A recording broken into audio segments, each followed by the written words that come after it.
They brought the rope once, and she walked away breathing. They brought it again, tighter, higher, watched by men who believed no slave could survive what was meant to kill her.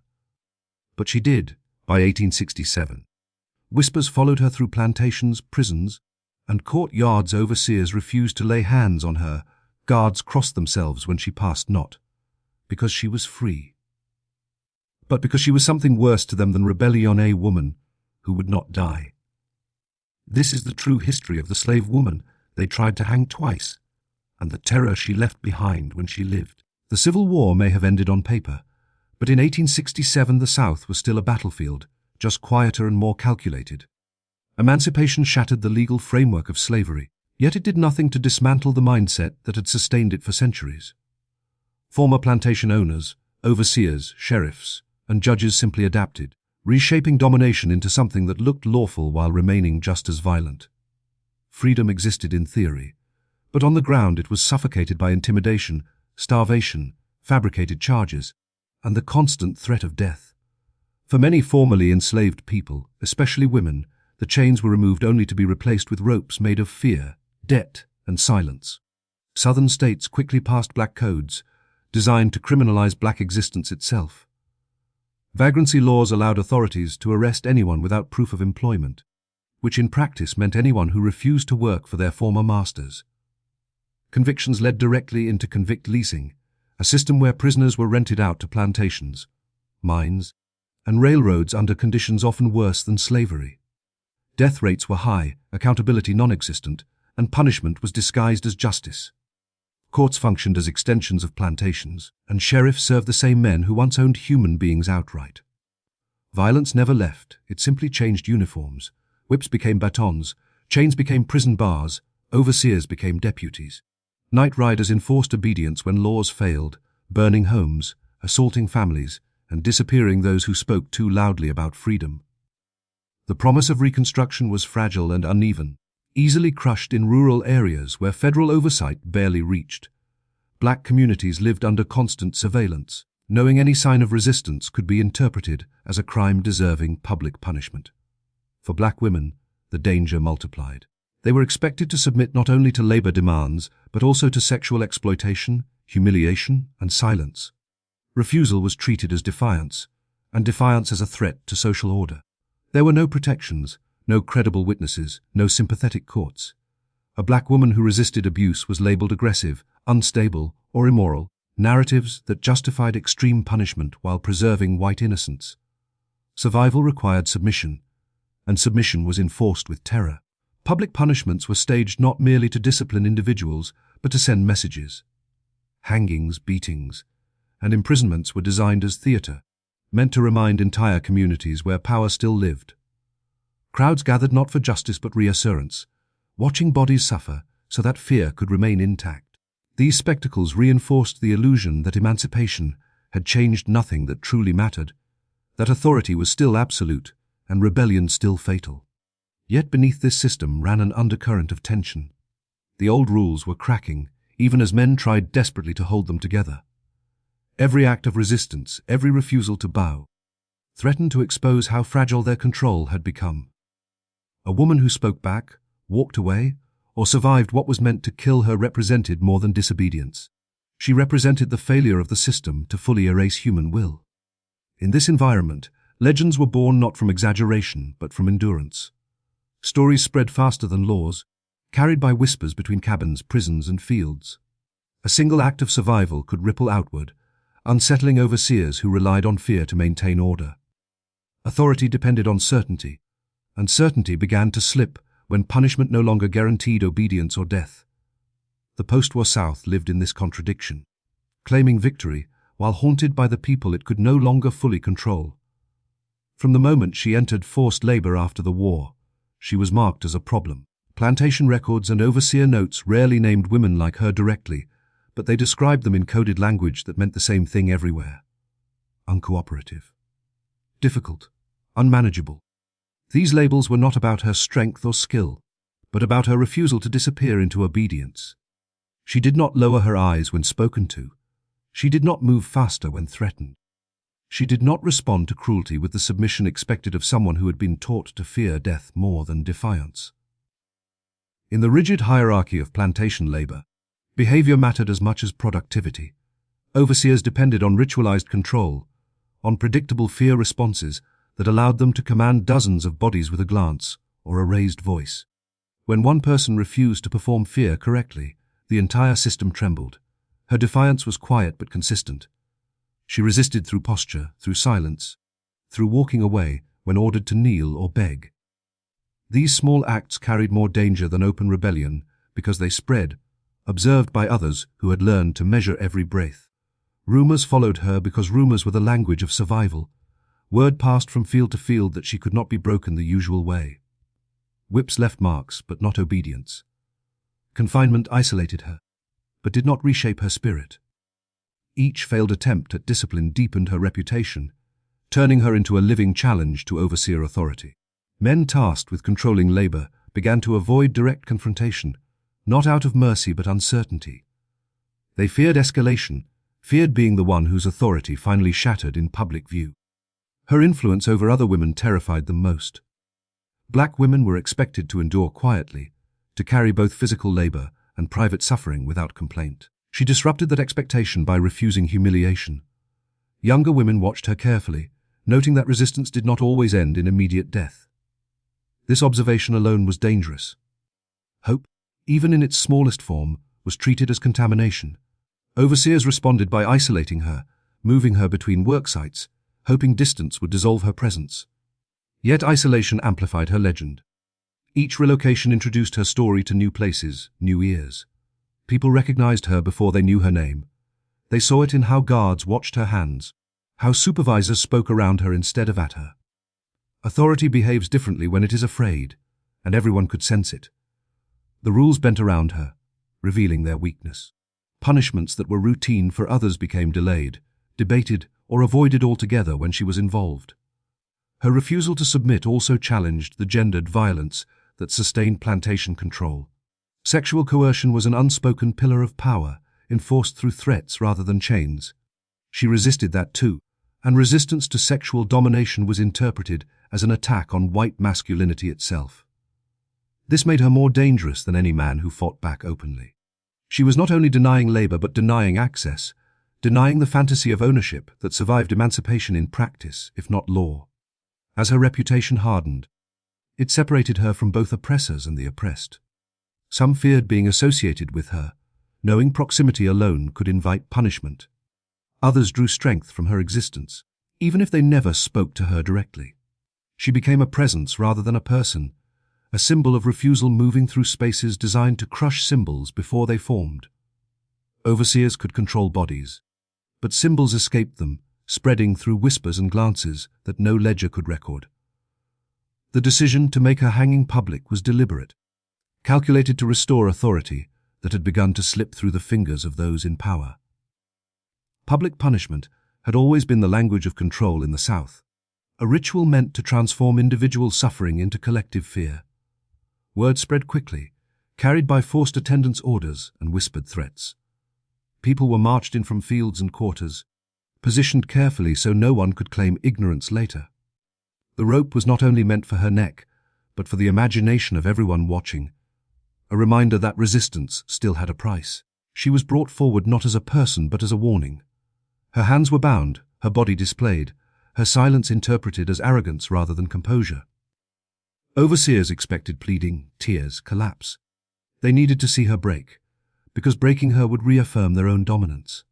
The crowd was quiet, not out of respect, but tension. Many had seen hangings before. They knew the rhythm of it, the final kick, the closing of eyes. This one was supposed to be no different. When the platform dropped, the moment stretched longer than it should have. Instead of immediate stillness, there was movement. A gasp. A struggle that did not resolve itself into death. Whether the rope slipped, the knot failed, or the calculation was wrong mattered less than what followed. Time became unbearable. Some looked away. Others stared harder, desperate for the expected ending to arrive and seal the lesson into memory. It did not come. She remained alive, suspended between life and death in a way that defied the script everyone had learned. Panic entered the space where certainty had lived. Officials argued in hushed tones, while the crowd shifted uneasily. The longer she survived, the more the meaning of the event inverted. What was meant to demonstrate absolute power began to expose human error, even vulnerability. Eventually, she was cut down, not as an act of mercy but damage control. The spectacle had failed, and failure in front of witnesses was dangerous. The aftermath was worse than the act itself. People talked, even when they were told not to. Stories grew with each retelling, shaped by fear and disbelief. Some said she had looked at the crowd while hanging, others that she never screamed.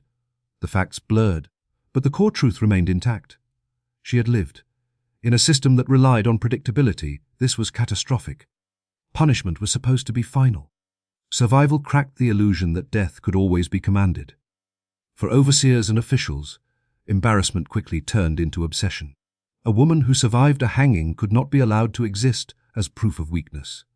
Her continued presence threatened the psychological structure that kept laborers compliant. The first attempt, meant to silence her, amplified her existence instead.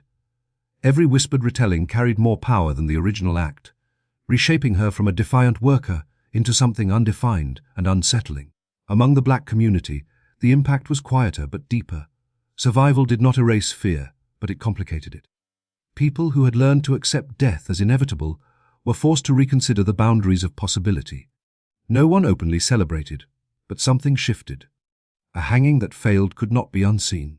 Even those who avoided speaking her name felt the disturbance ripple through their understanding of power.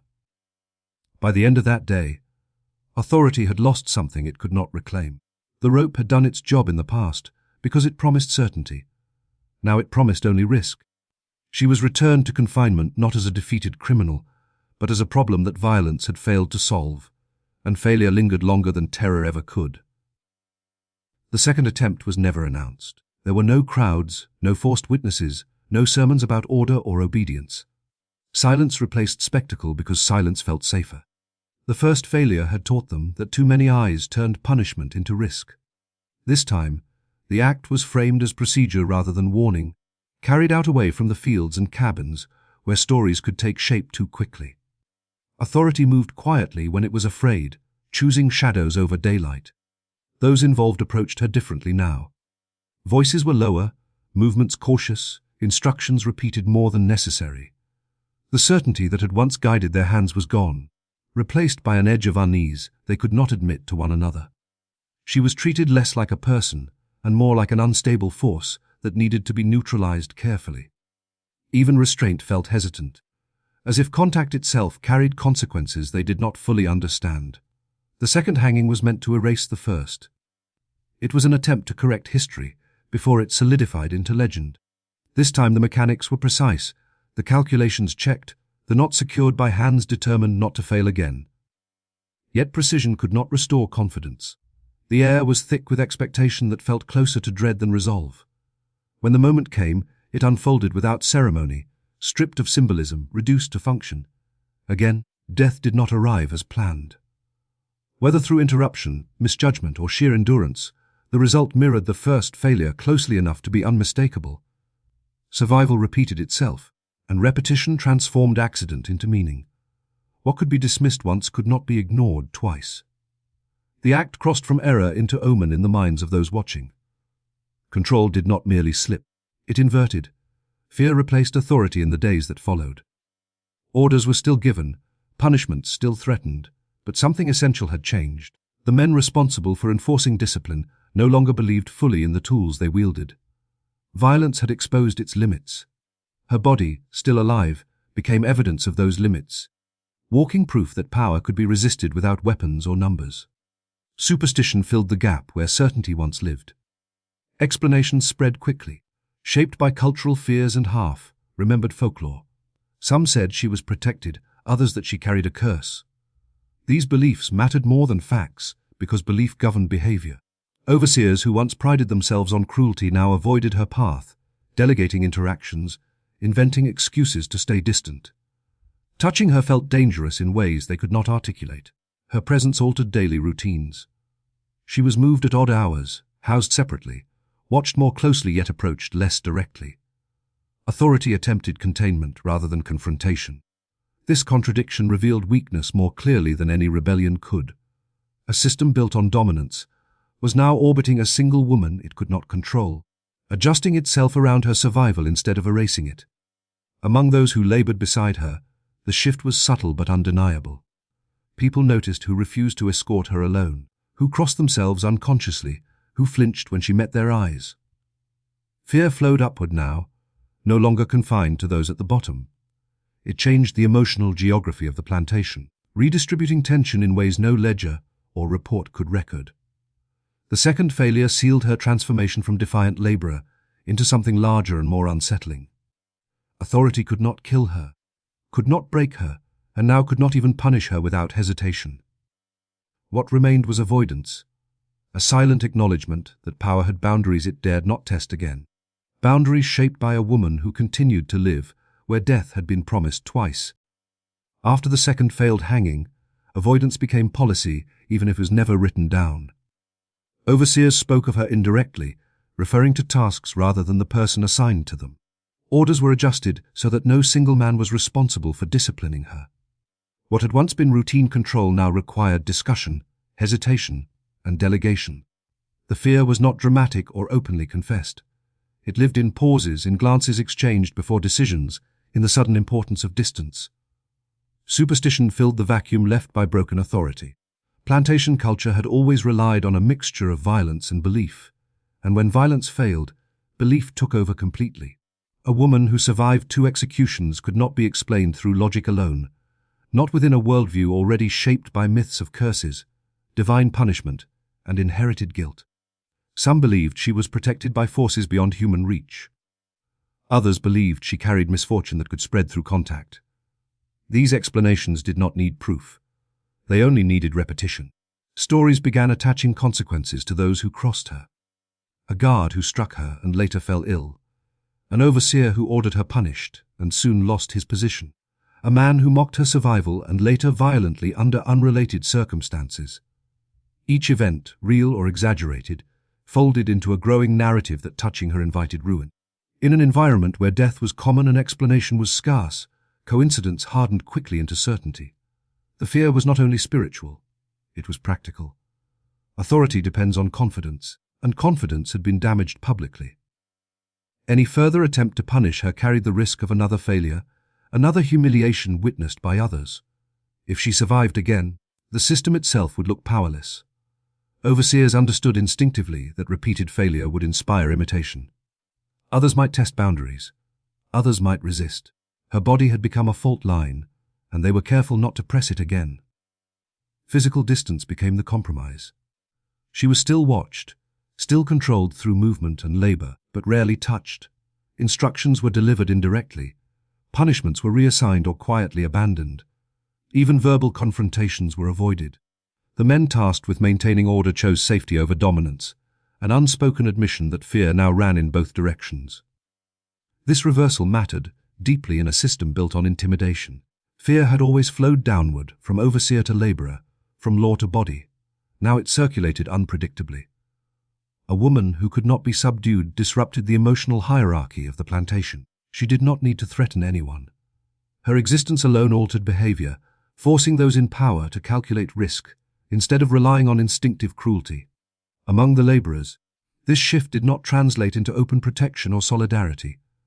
Association still carried danger. People kept their distance publicly while watching closely from the edges. They noticed who avoided her path, who refused to stand too close, who lowered their voice when her name surfaced. Even silence communicated change. Fear no longer belonged exclusively to the oppressed.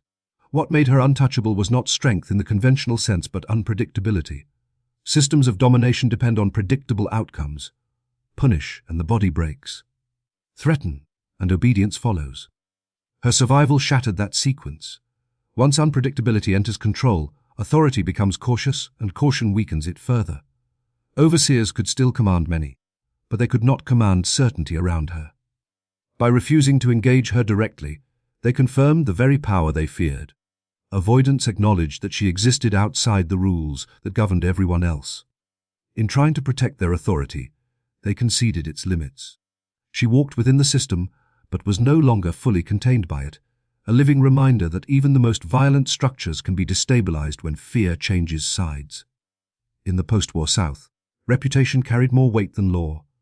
Courts could be bent, records altered, and testimonies erased, but reputation moved freely, untouched by official control. It passed through glances, pauses, and the way men adjusted their behavior around certain names. Once authority lost its grip on narrative, it lost something more dangerous than obedience.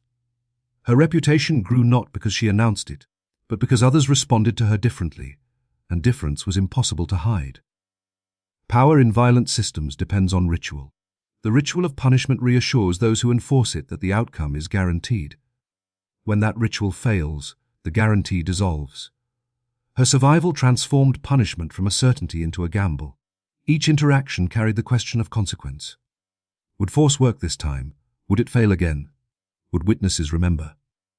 Would fear spread upward instead of downward? These questions slowed decisions, and hesitation is fatal to domination. The men tasked with control understood this instinctively. They relied on reputation as much as they relied on weapons. A feared overseer could command without striking. A mocked one needed constant violence to maintain order. Her existence mocked authority without words. She did not shout. She did not challenge openly. She stood as proof that punishment could be endured and survived. That proof weakened every threat spoken in her presence. Her reputation traveled faster than she did. Before she arrived at new work sites or holding areas, people already knew how to behave around her. Guards adjusted procedures. Supervisors modified tone. These changes were subtle, but they accumulated into a pattern that everyone could see. Authority was bending around one person instead of reshaping her. This inversion unsettled those who depended on rigid hierarchies to feel secure. For the laborers, reputation functioned as quiet instruction. It taught them what was possible without openly encouraging rebellion. No one needed to imitate her actions to learn from her existence. Watching authority hesitate taught a lesson more powerful than defiance ever could. It revealed cracks in a structure that claimed to be unbreakable. Even those too afraid to act carried that knowledge with them. The system responded by attempting to isolate her influence, not through chains but through separation. Movement was controlled, interactions limited, names avoided. Yet isolation could not erase reputation. Absence sometimes amplified it. People wondered why someone needed to be avoided so carefully. Questions multiplied in the gaps where explanation was denied. Silence became another form of testimony. Reputation also protected her in ways no law could. Violence thrives when it is unseen or unquestioned. Her story ensured that any harm done to her would be noticed, discussed, remembered. Overseers understood that harming her risked adding to the legend they were trying to contain. Each act against her threatened to produce another story that would further destabilize control. This dynamic revealed a fundamental weakness in the system. Domination relied on the belief that authority was absolute and consequences inevitable. Reputation disrupted both. Once people saw that survival was possible, inevitability vanished. Once overseers feared outcomes they could not control, absoluteness fractured. The system could still hurt many, but it could not guarantee silence or obedience in the same way. Her power did not come from leadership or organization. It emerged organically from reaction. Others created it by changing how they behaved around her. Reputation, once formed, no longer belonged to her alone. It existed independently, shaping decisions without her involvement. That autonomy made it dangerous. Authority can crush individuals, but it struggles against ideas that live in shared memory. By existing within this space of altered perception, she reshaped the emotional landscape of violence. Fear no longer flowed cleanly in one direction. It ricocheted, unsettled, uncertain of where it belonged. In that uncertainty, control weakened, and even the most brutal systems revealed their dependence on belief rather than inevitability. Official records from that era were never designed to preserve truth, only order. What was written served the interests of those who held pens, seals, and authority. When women like her appeared in documents at all, they were reduced to categories that erased context and intention. Charges were vague, language clinical, outcomes simplified. Words like disorderly, violent, or unstable replaced any explanation of resistance, abuse, or survival. Paper flattened complexity into something manageable, something that could be filed away and forgotten. The absence of detail was intentional. To describe her survival honestly would have meant acknowledging failure, and failure threatened legitimacy. Institutions cannot afford to record their own weakness. As a result, Moments that shaped lives and altered behavior were stripped down to procedural entries or omitted entirely. A hanging that did not kill became a disciplinary incident. Fear among overseers became administrative reassignment. What could not be controlled on the ground was buried in ink. Women suffered this erasure more thoroughly than men. Their resistance challenged not only racial hierarchy, but gendered expectations embedded deeply in Southern culture. A black woman who refused submission disrupted narratives of natural order more profoundly than a man who fought back. Records dealt with this disruption by reframing it as madness or moral failing. Labeling her unstable absolved the system of responsibility while justifying continued control. What survived instead were fragments, ledger notes, marginalia, personal letters never meant for publication, plantation journals that complained rather than confessed. These fragments do not tell stories cleanly. They hint, contradict, and trail off. Yet when placed beside one another, they form patterns that official histories tried to dissolve. Avoidance noted without explanation. Transfers recorded without cause. Sudden changes in protocol that suggest fear without naming it. Alongside these fragments lived oral memory. Stories passed quietly between generations, shaped by caution and necessity. These accounts were not preserved for accuracy but for survival. Details shifted, names blurred, timelines bent. What mattered was not precision but meaning. A woman lived when she was meant to die. Authority hesitated when it was expected to strike. These truths carried more weight than dates or signatures. Oral histories were dismissed by those in power precisely because they could not be controlled. They spread without permission, adapting to each retelling.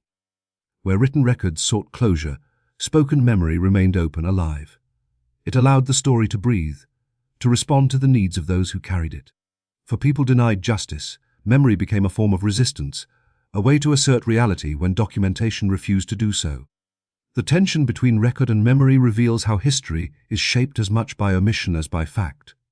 Silence in archives does not indicate absence of events, only absence of willingness to record them. When a system benefits from forgetting, forgetting becomes policy. Her story exists in the gaps between what was written and what was lived.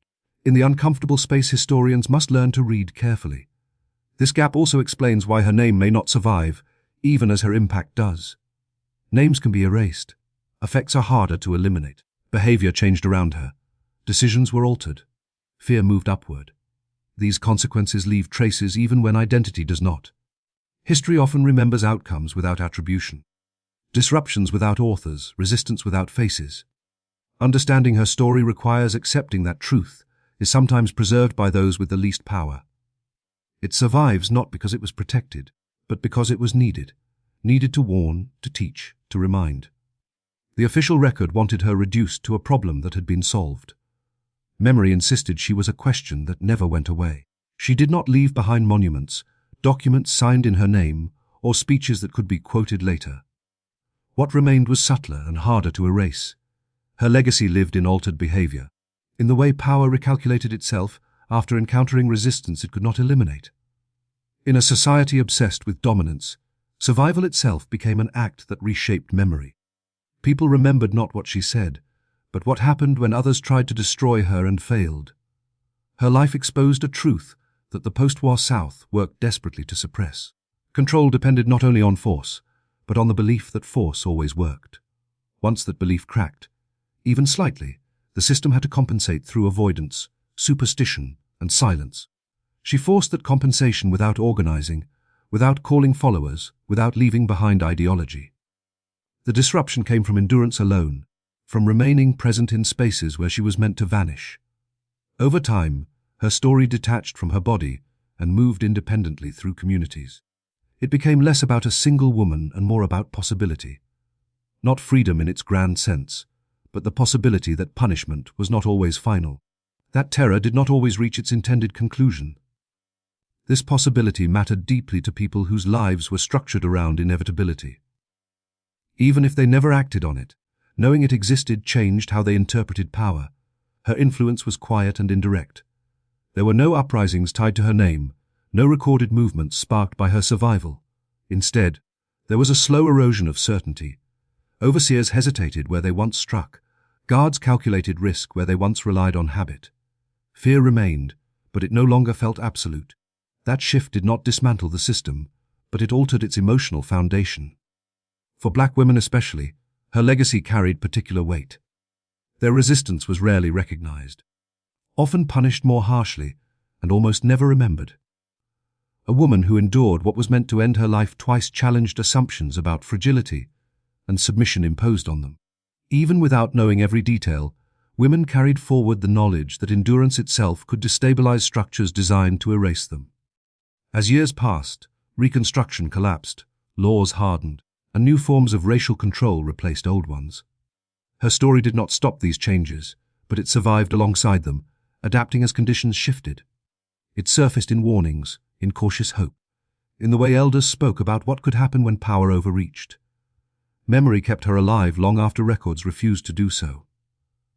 The absence of her name from textbooks does not diminish her impact.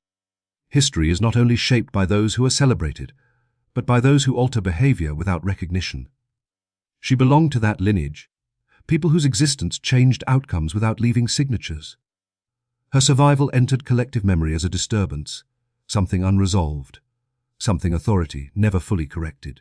What endures is not a neat lesson but an unsettled presence, a reminder that even in the most violent systems, control is never as complete as it claims to be. That sometimes, simply continuing to live where death was promised can bend fear back toward those who rely on it. Her legacy remains unfinished, carried forward not as a conclusion, but as a tension that never fully disappears.